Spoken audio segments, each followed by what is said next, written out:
For nearly 2 decades, the virtual world has consisted of online interactive games, such as Grand Theft Auto or World of Warcraft, death and destruction at every turn. But the virtual world is a very different place today. In fact, INSEAD even opened a virtual campus about a year ago, and the man behind it all is Professor Miklos Sarvary. He is also the new Dean of Executive Education. Good to see you. Thanks for inviting me, Shelley. I guess my first question is, how did we get from Grand Theft Auto and World of Warcraft, which I guess are still around, to a campus? I mean, we've gotten more mainstream. What's some of the history behind this move? At the beginning, these virtual worlds have attracted a lot of people who just wanted to hang around and just had a lot of time on their hands and they just wanted to entertain themselves.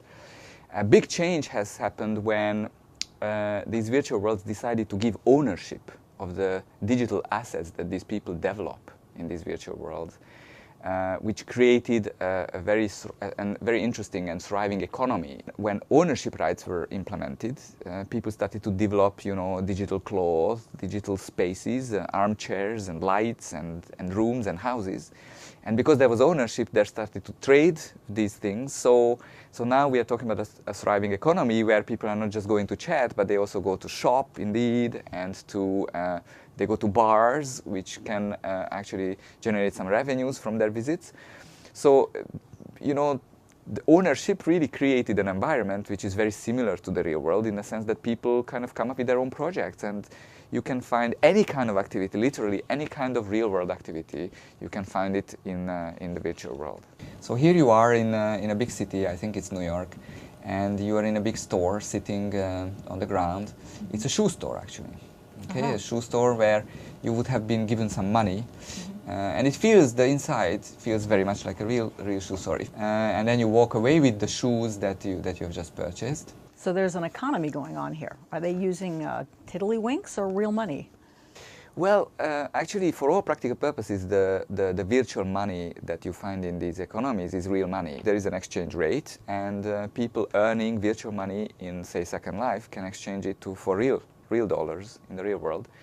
And we are talking about an economy that is almost like $500 million, real dollars, in size. Globally, a year. Yes. I can see maybe, if you forgive the pun, a little bit of a new world opening up and maybe new job opportunities. I mean, just in terms of dealing with people socially or psychologically, it could create a whole new range of medicine. Or maybe it can create other jobs as you create different avatars and things. I mean, do you see this? What's Absolutely. the potential? A lot of jobs have been created. A lot of people. So it started with designer jobs. When people started to build all kinds of objects, and some of these jobs are actually earning their owners pretty nice salaries. So a lot of people have moved their kind of like professional activities, if you wish, to the virtual world. What was the idea behind creating a virtual campus? The basic idea was very simple. The basic idea was we are a business school that attracts a very diverse community. We have campuses in 3 different places, and we have students coming from all over the world and then going back to work all over the world. It's very difficult to engage with such a diverse and geographically distributed community, and this is where the main idea came from. Can we engage with our diverse community in a more efficient way, over and above flying them to Fontainebleau or Singapore or Abu Dhabi or the United States? When you arrive on campus, this is the place where you arrive. This is sort of the reception area. Okay, why is it an island? Well, in Second Life, the best way to create your private environment is to buy an island, and that's what we did. We purchased an island. And how much did it cost? It cost about $1,000, and we have to pay a rent of $100 a month. Sounds like monopoly. Exactly. It sounds like it's actually a pretty good deal in my mind. What you see, first of all, is that there is a permanent receptionist, and this is an avatar that is owned by a real person, somebody who is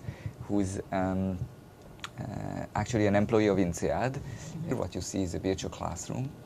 Okay, and you see screens on the left and the right side. On the left side, typically we would project somebody presenting something, so you would see a real film going on, or a presenter presenting something. On the right side, typically you see the slides of the person.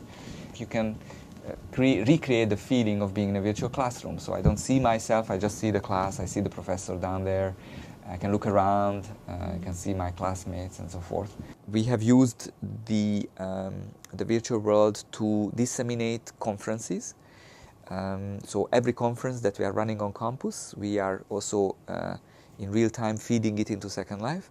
And that what it allows us to do is all the people who couldn't make it physically to the conference, they can still in real time participate in the conference. They can ask questions, they can hear the speaker, they can see their slides. And they have their own little avatar sitting there. And exactly, they have the only constraint is they have to set up their avatars and then they have to log in and sit in this virtual classroom. The experience of teaching even is very, very similar to the experience of teaching in a real classroom where you have a bunch of people in front of you, you have to worry about your technology, and you have to make sure that your slides are coming in the right order and that sort of stuff.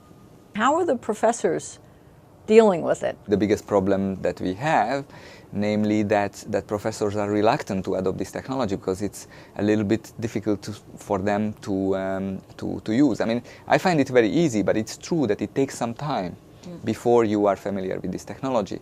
And people feel awkward, they don't necessarily want to invest the time. They are in a waiting mode, and that is probably the biggest hurdle for the adoption of virtual worlds, not just necessarily for us or for businesses, but also for the wider public. What else can we see on campus? So this is sort of this bar where people can sit, they can chat, they can put some music on. We have a radio, you can see this old radio here. The whole point is for people to have this environment of relaxation and having a good time. And what can you do about the psychological environment? What if you spend too much time in the virtual world and begin to withdraw from the real world? That's true, and I think that we can hear plenty of examples about on these kind of situations where somebody has gotten completely addicted to the virtual world, has disengaged from his or her real world activities, and this was not preferable. What is the real advantage of these virtual worlds is that they bring to life the current internet. The current internet is very powerful as a communication medium, but the virtual world really brings it to life. So this is another environment that has got its dangers, obviously. But it has also plenty of opportunities, because if you think about it, a lot of people who would be excluded from traditional societies for a variety of reasons. And during my research, I have discovered a lot of genuine friendships in this virtual world between people who would have never been able to meet. Some of them are probably purposes that could be quasi-legal or objectionable from some point. Let me talk a little bit about the downside. What happens with things like pornography, or, I mean, certainly that must exist. How do you police it without restricting it too much? Right.